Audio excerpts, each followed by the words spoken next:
Hi, I'm Justin Barrett. I'm president of Blueprint 1543. And I'm Skylar Barrett. Welcome to This Integrated Life, a podcast for those who seek to engage with life's biggest questions using the tools of sciences with theology. It's good to be here with you, Skylar.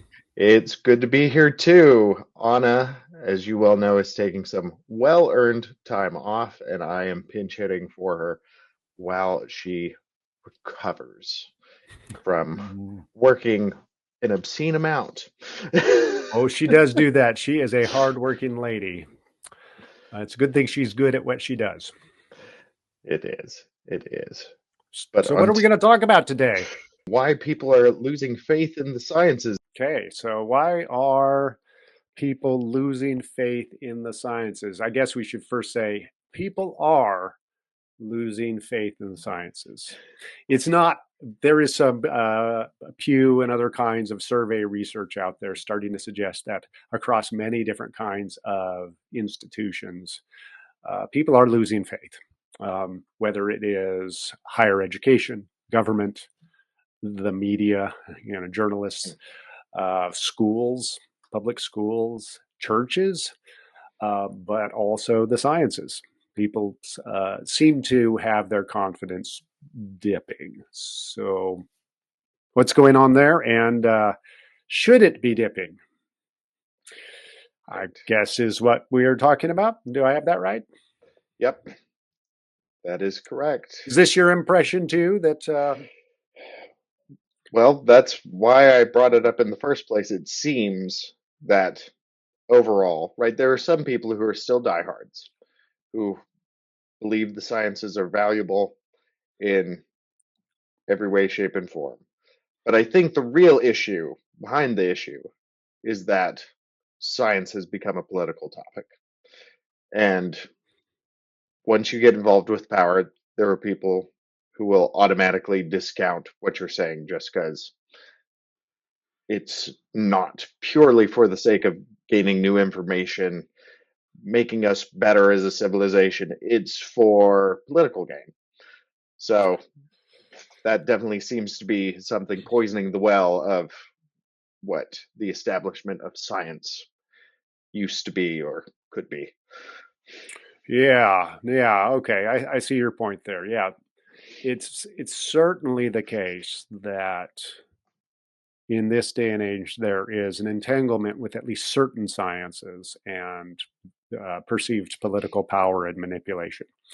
Um, it's easy to want to pin it on at least two really big kinds of things: climate change, and that stuff's been going on for a long time, Mm-hmm. and of course, the COVID reaction to COVID. Right? In Mm-hmm. both cases, then we've got big governmental kinds of actions, whether it's investment or restrictions on people's activities. And what was upsetting to me during COVID, especially, was when we had public officials proclaiming that we're just following the science. And we still hear them use that kind of language. I just Yeah. follow the science, and we're going to follow the science, and well, I'm going to follow the science. And the silly thing about all of that is there's no science. There's no such thing as the science to follow around. Like Right. you're a dog following its master or something like that. It's a silly way to talk about science. It's not that kind of a thing for two reasons, right? One is the sciences. Well, first of all, the first one, I guess, is there's no such thing as the science.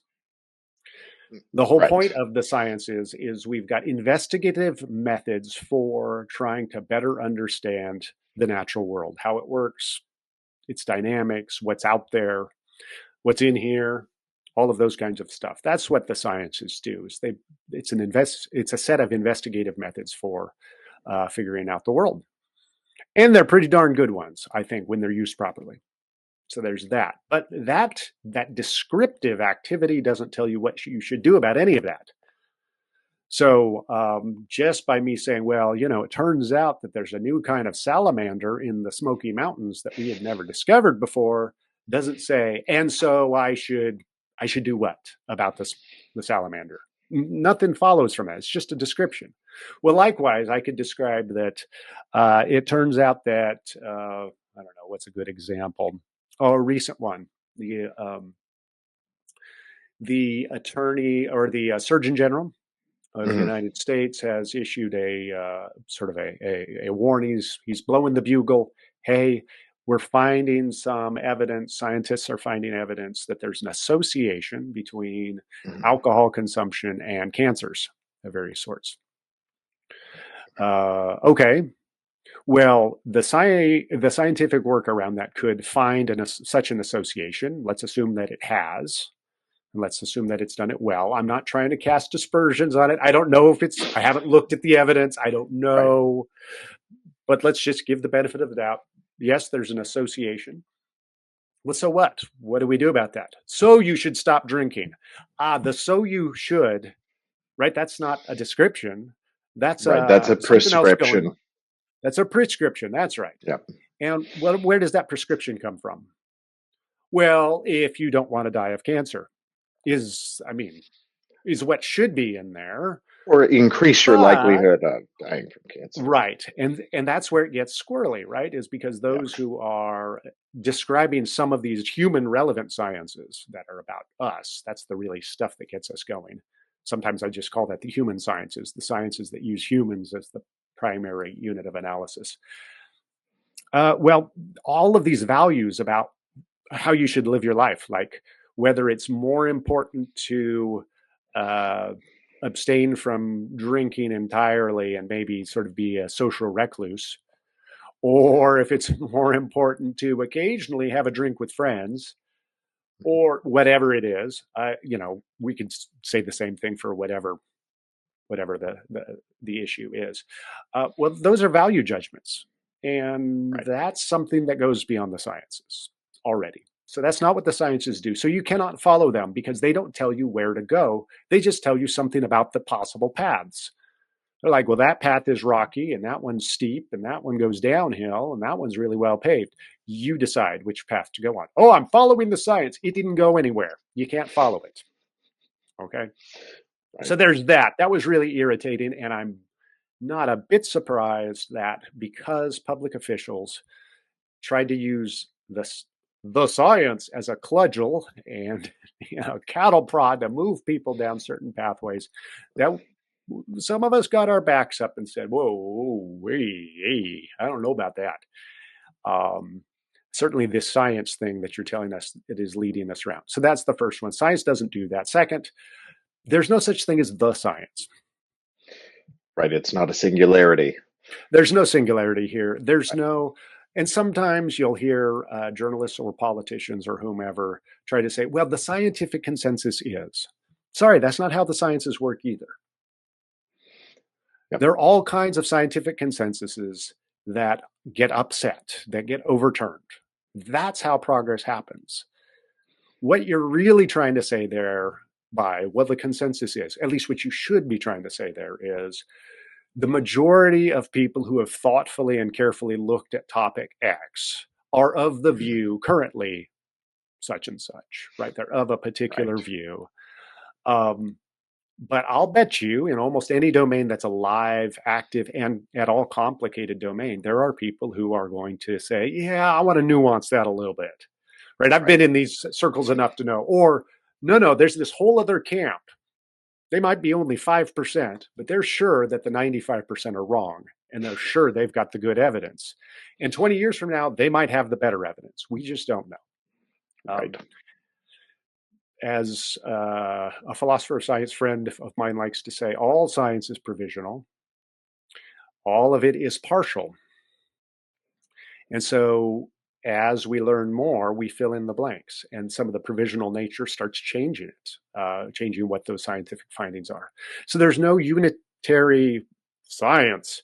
And the other thing is there are all of these different science disciplines, Right. and that then have to interact. So even, for instance, let's take something. I'm not taking a position on climate change science or anything else or what we should be Right. doing about it. I happen to think that as a Christian, we've got we've got an obligation before God to take care of our environment, to do a good job stewarding that. whether or not the climate is changing because of human activity. I think we've got this kind of obligation. That's another topic, but I think there's good biblical reason to think, hey, it's God's world, and He put us here to take care of it, so we should. That's just good responsibility. We call it stewardship.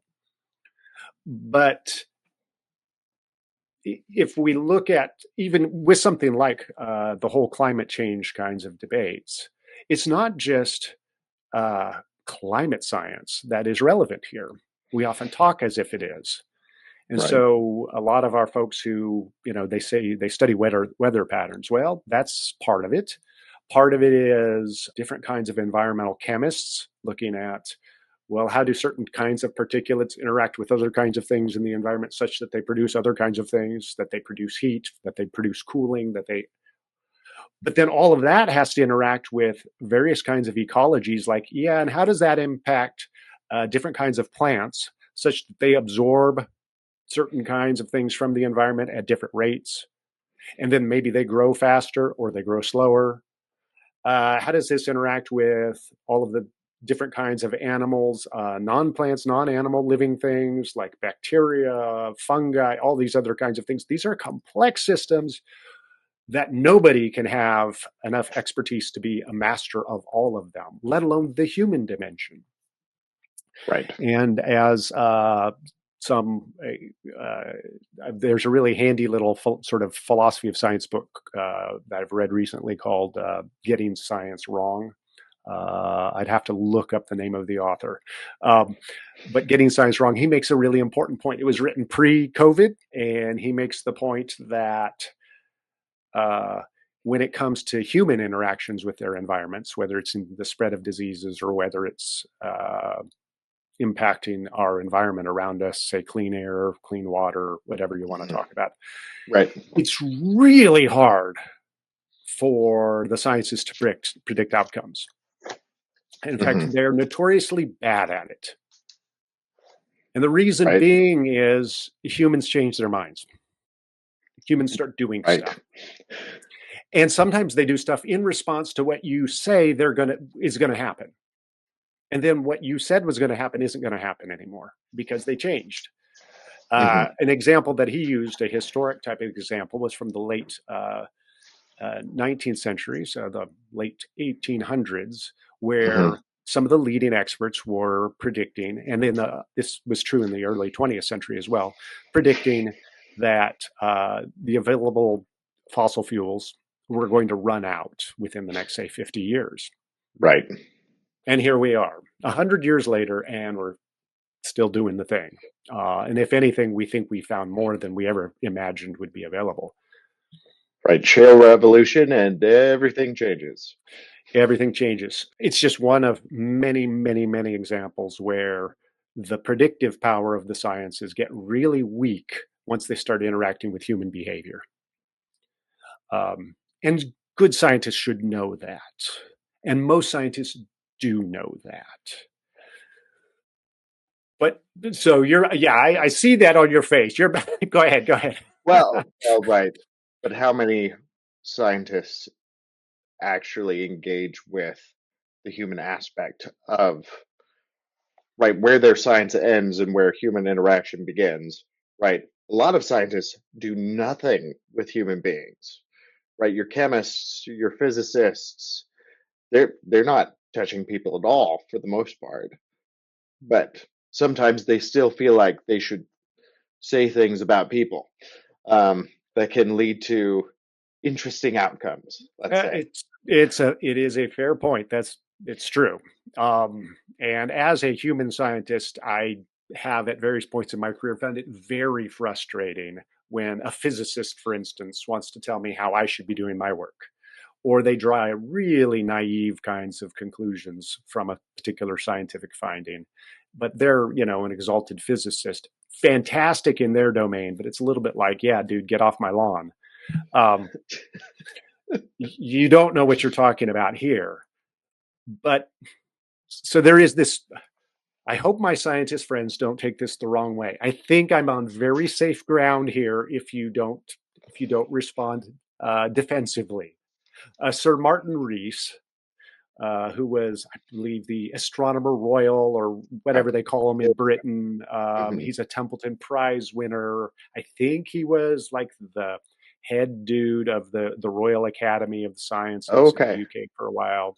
He wrote this book, I believe it's called Our Last Century, where he's predicting that the 21st century, he puts the odds somewhere around 50-50 that this is our last century. Oh, Well, I once heard him give a lecture, and I've seen this in print as well. And he makes the claim that when it comes to the human sciences, these are actually the most complex and difficult of all the sciences. right. Because they're, as a human being, we are subject to biological causation, chemical causation, physical causation, just like all other living things. But then we have psychological level causation, we have social level, we have political, we have economic, we have all of these different causal forces operating on us that don't operate on rocks, that don't operate on galaxies, that don't operate on quarks. So if you think about the really little things and the really big things, complexity actually reduces. That doesn't mean they're simple to study because they fall outside of the way that human minds normally work. So you got to unhitch your brain from normal thinking to do those sciences really well, working as, say, an astrophysicist or a theoretical physicist. That's hard stuff, but it's hard stuff for a different reason, not because of levels of complexity, but because our brains are just not good at that kind of thing. Right. But those of us who do the human sciences have this levels of complexity problem that is almost impossible to overcome. And so when it comes to the sciences that bear on human existence and decision making and so forth, it's really hard to do well. And because it hasn't been as prestigious, I would argue, as, say, Right. astronomy or physics, and it hasn't been around nearly as long, right? Right. Astronomy's been around for arguably thousands of years, at Yeah. least in its modern form for, 500 years. Not true of, say, psychology, neuroscience, biological anthropology, uh, quantitative sociology. These are new sciences, and so there's just so much work, and then they're complex. So they've got a numbers problem. Now, not as many people going into them. They've got a prestige problem. So maybe the best and the brightest aren't necessarily going into them at the rate that maybe they ought to. And there's this complexity problem. Hmm. All this leads to this is hard stuff to get right. And we're having to learn so much so fast. But now we're in a present moment where our 24/7 news cycle, our digital media out there pumping out so much information, we're awash with partial findings that are finding their way out there, provisional, incremental kinds of stuff, and then lots of quite reasonable Monday morning quarterbacking on what the scientists are sort of getting wrong. Right. Well, believe me, we scientists are doing it to each other too. Right. But instead of saying, well, your lab made this fundamental error, so the sciences can't be trusted, it's like, no, you need to modify your methodology and do better. Right. That's where we go with it instead of, I'm giving up on the whole thing. It's like, well, Yeah. that's a bit of an extreme reaction given how successful so many of the sciences have been in producing real breakthroughs in our understanding of the way things work. It'd be a little bit rash to then just go, nah, I can't trust it all. What we have to do is develop new, I don't know, I guess tools for figuring out what we can and can't trust. Right. And it does seem that, right, not all sciences are hit equally with the lack of faith. Right. I don't think people believe less in physics than they ever have. I imagine physics is doing pretty good. It is at that uh, pain point of where sciences are, well, scientists are acting outside of the purview of what science can tell us. They move into the prescriptive, tell us how we change our lives. And then it doesn't turn out that it was the right path to go down, right? When the prescription fails, people get pretty upset. And Yeah. that seems to be not necessarily the whole problem, but definitely a major contributing factor at this point. Yeah, and it's not just. I'll add to it. It's not just when the prescription fails. Right, It's sometimes when the prediction fails as well. right. Right. Yeah, for sure. Right. With our climate scientist folks, the all right, doomsday timeline is a little dramatic, but their no turning back point, right, has been pushed back multiple times at this point. So you Depending on who just you're talking to. That's right, right. yeah, which makes people go, "Oh, boy who cries wolf, I just don't need to listen to you anymore," which I don't think should be the takeaway necessarily um, for these people, right? There, there's a lack of faith, but it doesn't mean there's a lack of useful information scientists and the sciences are providing still. It's just an issue of how can we identify good science for ourselves and how scientists can show themselves to be reputable and trustworthy in the way they conduct themselves in the public square that maybe they haven't previously or currently. Yeah, good. That is a really important consideration. I do think that, of course, I'm so far you might think I've been sort of defending this scientific establishment because it's really hard. So don't give us such a hard And it time. is. It is. It's really hard, but that doesn't mean we scientists shouldn't make some changes to try to restore some of that trust that's been lost. Um, Part of that is going to be a process of diagnosing. Well, why did trust get lost? I take your point. It's not that people are like, oh, I don't believe anything physicists say. That's not usually the way it Right. goes. And most of the time, they're still, they're going to trust chemistry and certain areas of biology. But you're right. The pain point is, yeah, when it comes to how does it impinge on my life? Well, that's where some of the weakest science is in some respects, not all respects. Right. Um, anyway, you're right about that, and that's where trust is going to be lost. And so, what's up with that? How do we get here, and how do we fix it, or should we fix it? So, medical science, nutritional science. We were Right. using climate as an example, but climate science is one of those. But definitely medical and nutritional are big ones. Psychological sciences, especially once they start drifting into what should we do about treating children for X, Y, and Z, or Right. ourselves. You Mm-hmm. know, uh, we've got this anxiety epidemic. What should we do about it? What caused it? These are thorny and difficult problems. For sure. Um, so, how did we get to this place of lack of trust? Well, I do suspect, as you suggested in the beginning, that part of the problem is that to do the sciences, we need the money to come from somewhere to do it. Right. That's just how it is. Economics. It Yeah. requires resources to do it, especially to do it well and on a large scale. Most of these sciences are now being conducted as part of universities. Right.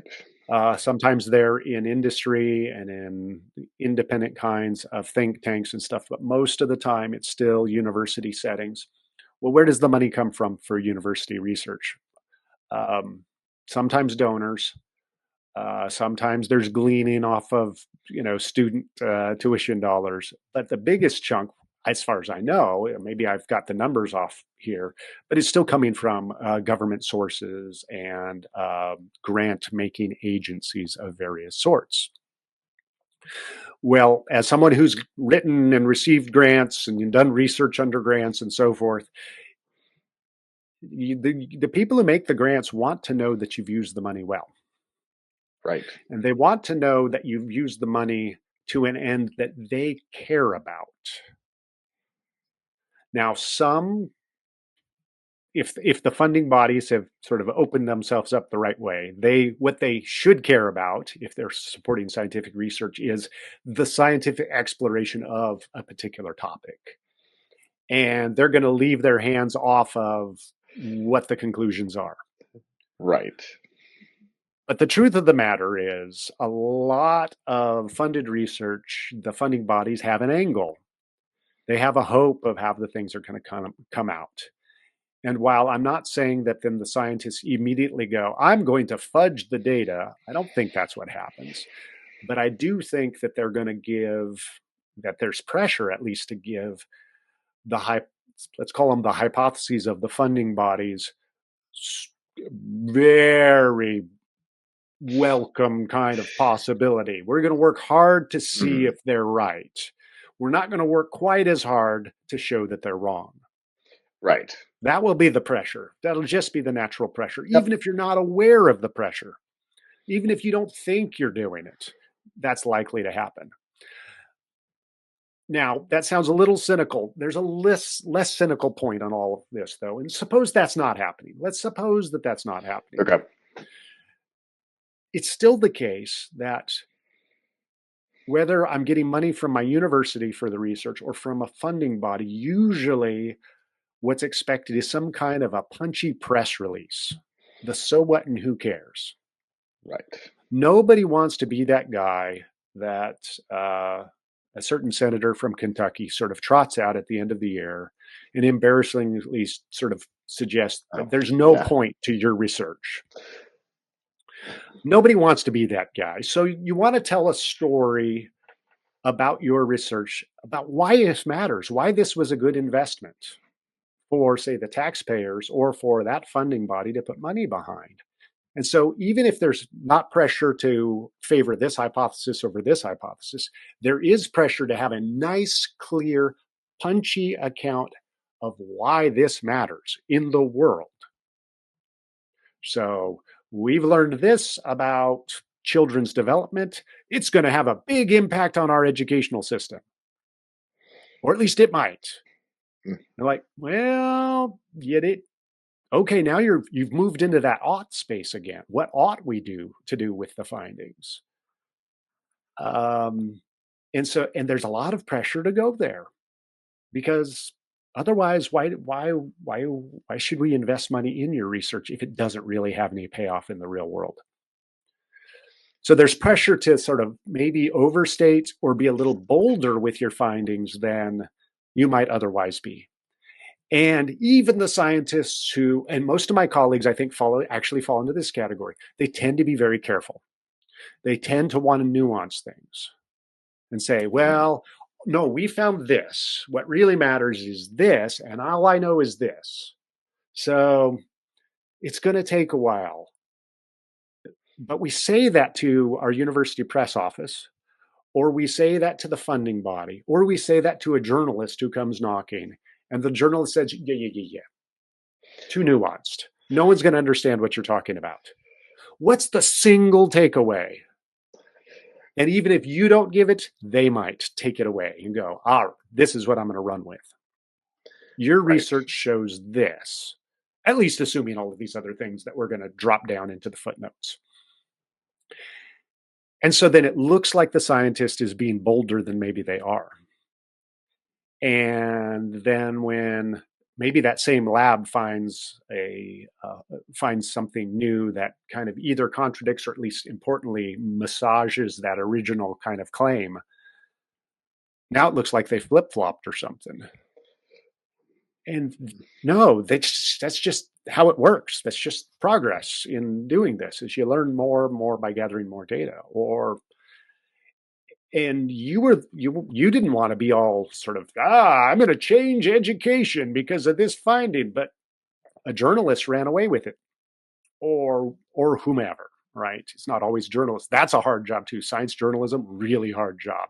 Doing that well, very difficult. Those poor folks, right? They got to keep cranking out stories, and they have to learn so fast stuff that's cutting edge, just be able to say something.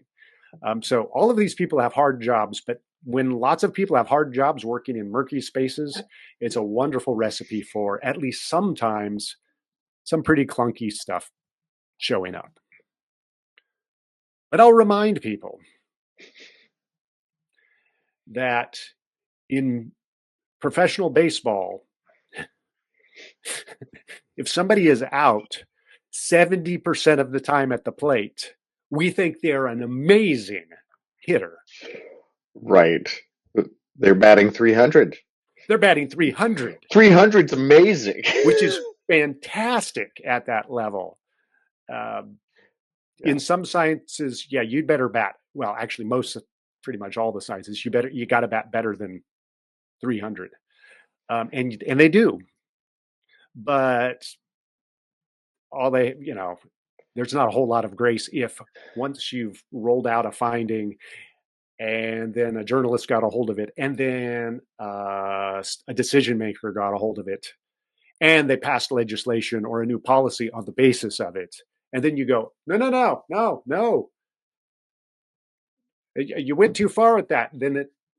We still get egg on our face. And this actually happened to me once. I made an Actually, this wasn't even a scientific observation. It was a statistical observation working with a nonprofit organization. I made a statistical observation about their data set that I had analyzed, and the president made a new policy based on that statistical observation. I didn't say that they should change any kind of policy. What I observed didn't imply any kind of needed policy change, but they went away and made a policy change, and it was claimed that it was on the basis of my observation. And I didn't do that. I was very careful with them. But non-scientists sometimes don't understand the difference between, no, I'm just describing a pattern, and versus suggesting, hey, now live into that pattern and make it happen again. Right. Those are different things. So it sounds like that scientists have a communication problem. Part of it's their fault. Part of it's not their fault. Part of it is just if they go too far, which can be pressured by funding bodies and wanting to make their science seem relevant or exciting or whatever it is, or it's people doing that for them. Yeah, that's right. So we've got these communication problems. I think we do.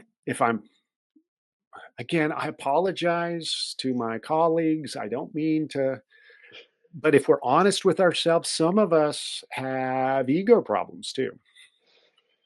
And because it's cool. Really? It is really cool when you are, well, look, we're in rare air, right? A lot of us, if you get trained up as a scientist, especially at some of these fancier, you know, highfalutin universities and so forth, you're in rare air. Not many people have doctorates in this particular area, and you get to study things that nobody else knows, or you and 10 people know about.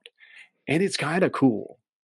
Like you run that experiment and I think this is the first time that anybody has discovered this, or at least has good evidence of it. Sure, lots of people might have hypothesized about it or anticipated it, but you're the first person to gather data that supports a particular thing. It's cool, it's heady space, but it's easy to start feeling full of yourself. Right. And that works against humility, right? And one of the Yeah. things that we scientists really need to have, and most of the time, I think most scientists do have plenty of humility, because the further we go along the path, the more we realize what we don't know. And that's why we can be insufferable at nuancing our findings. And the journalists and the policymakers and our deans and the press office at the university, wherever, they get frustrated with us because we try to, actually, under these conditions, this sort of way, assess this particular thing on this population. Then, we know that this variable is associated with this one. Like, cut out all that nonsense. Come on, just tell me the stuff. Right? Because we try to be humble with it, but we need to continue to cultivate that. And we need to not reward people who are actually erring on the side of intellectual arrogance. Right?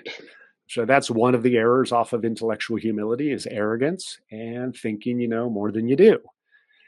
And it's easy because we humans, as psychological research has shown, over and over again, I should say, in lots of different labs, we do have these self-serving biases and other kinds of reasoning biases and heuristics that tend to make us overestimate what it is we know, and overestimate inflate our confidence in our own work. We're really good at Mhm. spotting the mistakes in our colleagues' work. We're not very good at spotting the mistakes in our own work. And so then we have too much confidence in them. And so it's important for us not only to sort of be mindful of that and to cultivate intellectual humility in ourselves, but also be in a community of scholars, cultivating good relationships with each other, communities of respect, where we actually openly invite our colleagues to challenge us. And we take seriously their challenges because they're likely to see something in our work that we missed. It doesn't mean they're always right in their criticisms. Often they're not. Some of them are jerks too, trying to just bring us down. Uh-huh. But we should at least give them the benefit of the doubt. They're just trying to do good science too. And they really did see something, a weakness that you didn't see. And we should take that possibility seriously. So that's exercising the humility in this, the intellectual humility in this space. Um, and that's hard. It's not textbook kind of stuff.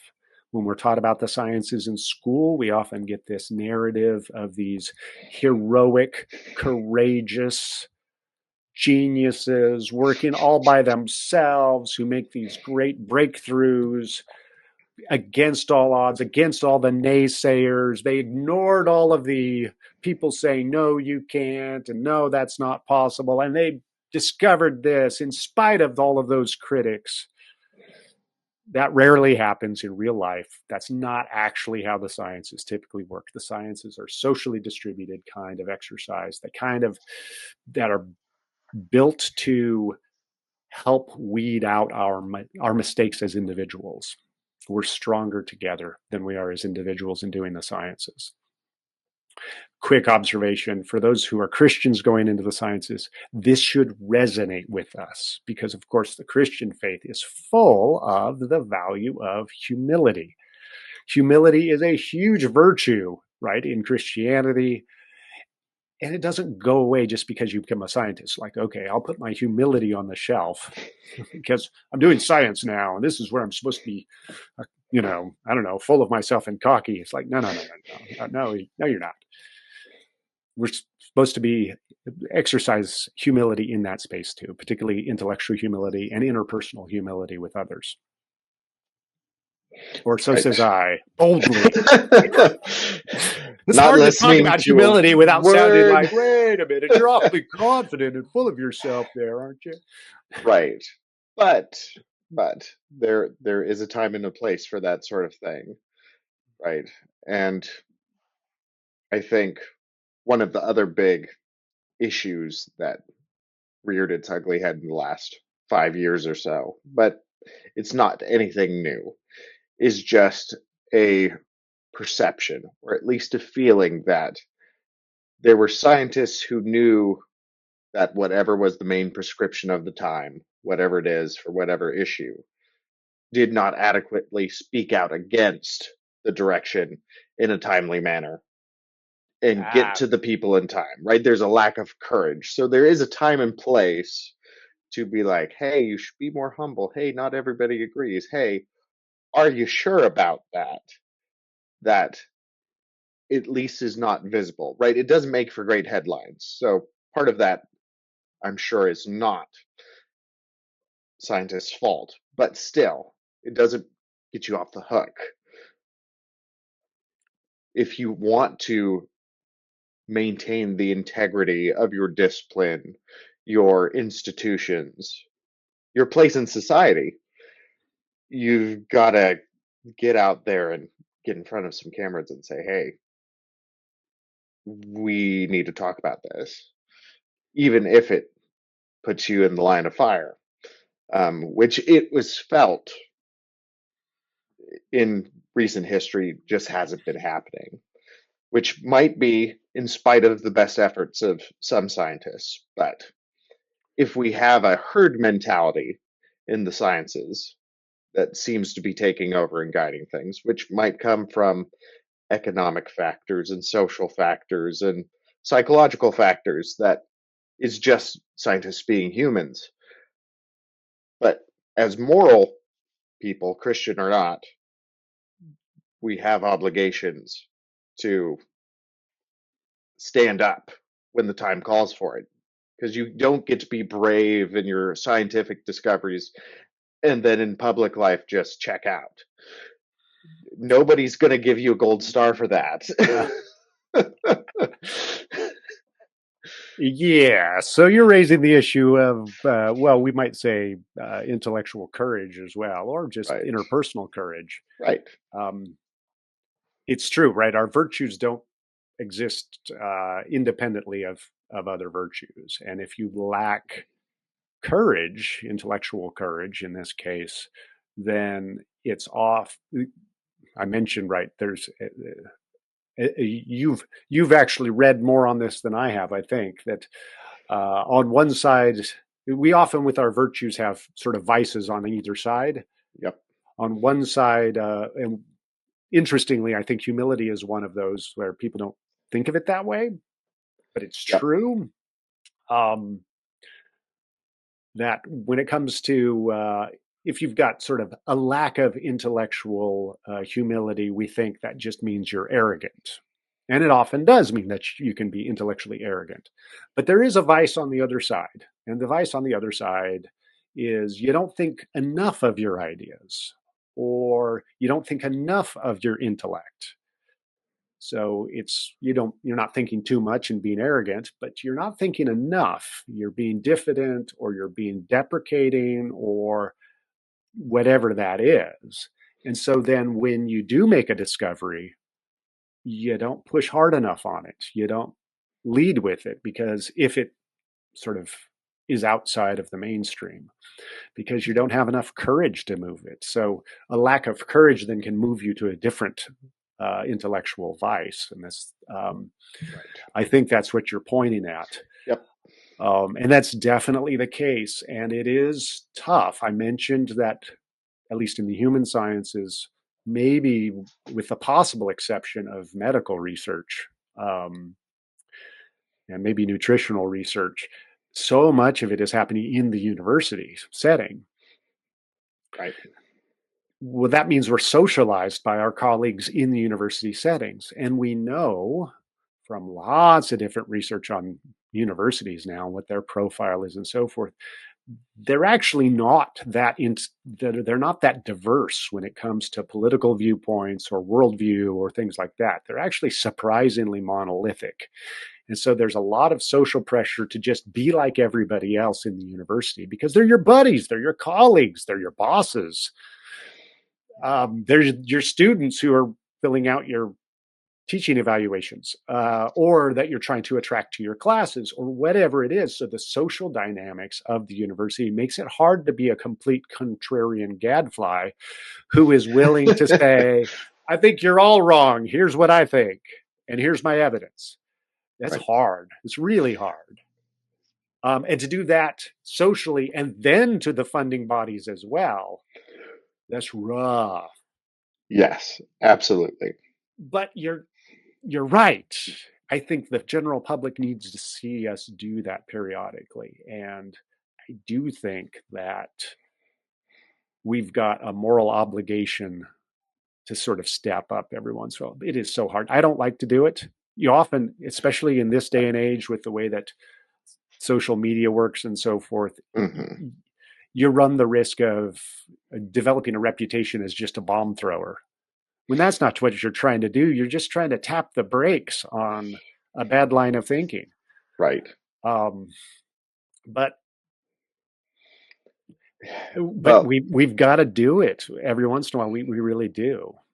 yeah, I do think people, and right, you can check me on this. You're the one who actually reads the psychological research. I just absorb it passively through you and have intuitions. And this is definitely on the intuition side of things. I think that if an institution, no matter what it is, if you have too high a degree of consensus on something for too long without somebody coming along and trying to poke a hole in it, people become suspicious. They're like, what is that? Why are you acting like that's the case? Eventually somebody will come and poke it. And if it turns out there's nothing there, that leads to a big problem because it looks like a cover up, even if it isn't. just an Yeah, oversight, right? Could be the case. no, that's right. I mean, this is one of the reasons why the Heterodox Academy, I take it, Jonathan Haidt and some of his colleagues have started this thing called the Heterodox Academy under the idea of, look, we as scholars, scientists or not, have better ideas when we have more diversity. Mhm. We're And what do less we like, mean? And what do go we ahead, mean by diversity in this context? diversity of ideas. Yeah, it's not counting skin color or Okay, chromosomal arrangement or whatever it is. That's not relevant here. right. What's relevant is, do people think differently from each other? And often that comes from different backgrounds. I actually, this is an aside, but I think one of the mistakes in a lot of the diversity thinking of higher education is, if we have people of different colors, then we've got diversity of thought. But notice that what that does is it assumes that your racial or ethnic background is a reliable indicator of thought diversity. And Right. it's a very imperfect one. It turns out that probably socioeconomic status, where you've lived, cultural background in that respect, your religious background Hmm. are better indicators of, maybe your political affiliation, or all these are all better indicators of thought diversity than, at least in a lot of domains, than sort of racial or ethnic background. And we need that to get a diversity of ideas swirling around and for people to sharpen their ideas off of each other. Because remember what I said earlier, the whole point of doing the sciences is it's socially distributed, and I help find the mistakes in your work and you help find the mistakes in my work. But if we're both inclined to draw the same conclusions anyway from it, we can't help each other.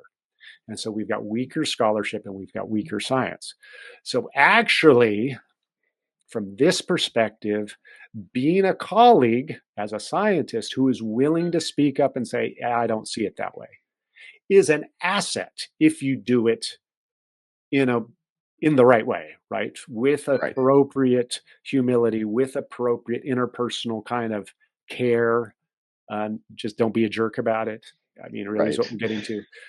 And that's a role that Christians can play in the sciences, because Hmm. we, at least in a lot of the human science domains, are way underrepresented for what we are in the general public.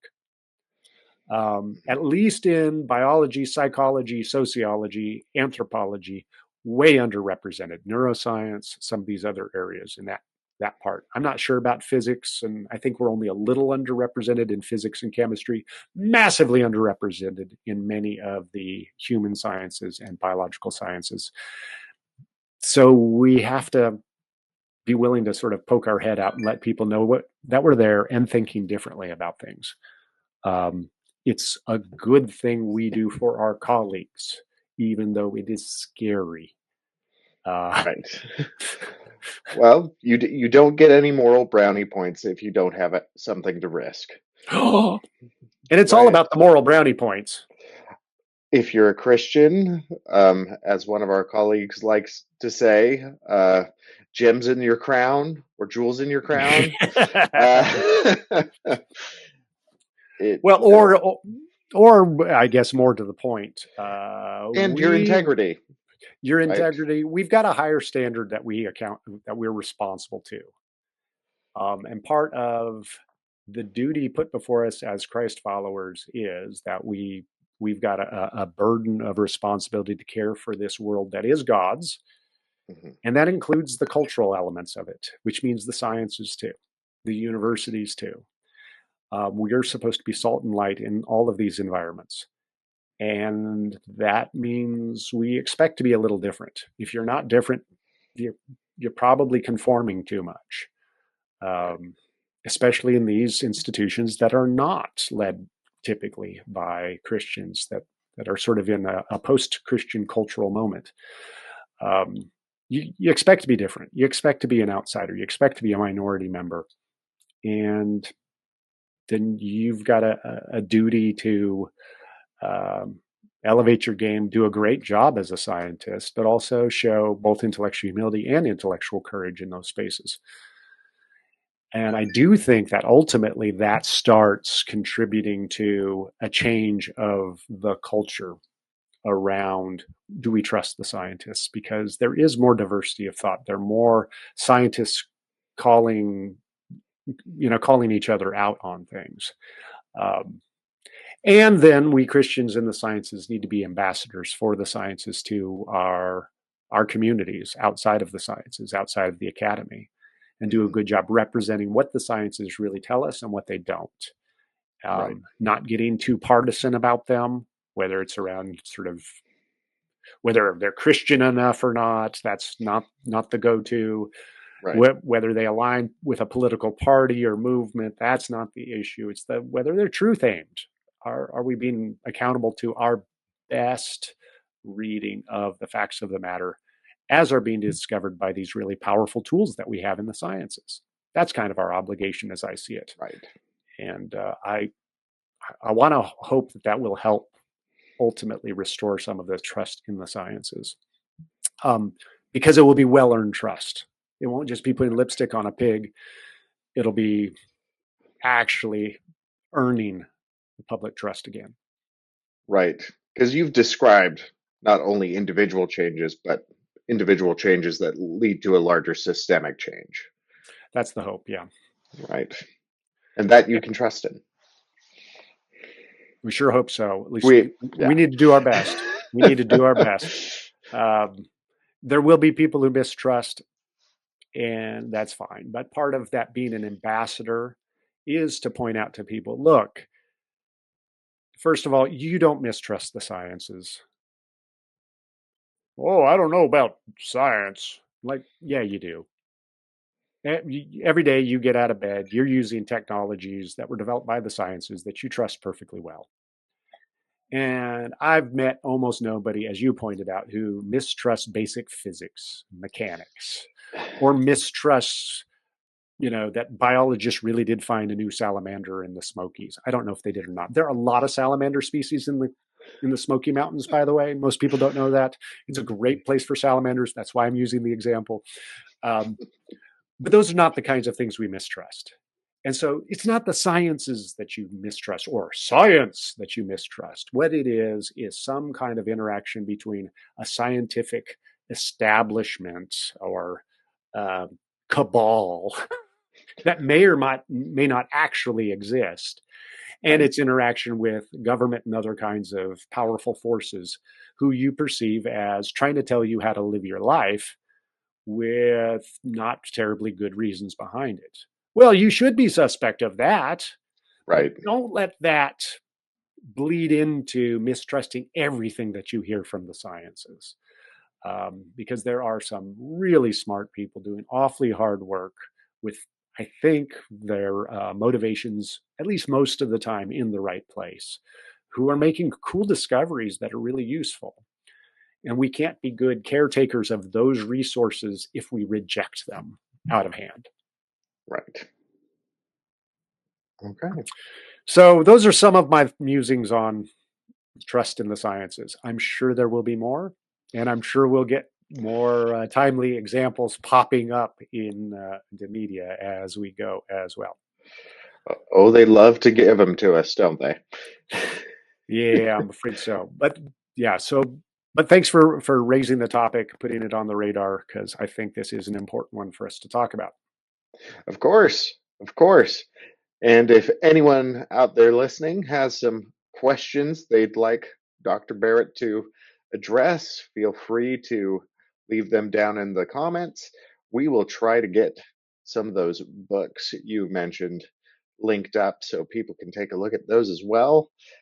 And is there anything else that you'd like to say to the good people at home? No, as always, like, subscribe, share this video with or the podcast with people that you think would find this interesting. And as Skylar noted, we're always looking for topics that you want to hear me talk about. Even if I don't know anything about it, if I find it an interesting topic, I might do a little bit of research on it and try to see what I think about what's the state of, say, the scientific finding, and especially how it interacts with Christian theology, so that we can make good decisions and help each other live the kind of lives that God wants us to live, using the scientific tools that we've got well, and drawing upon the richness of Christian theology. That's what we're about here. Thanks for joining us.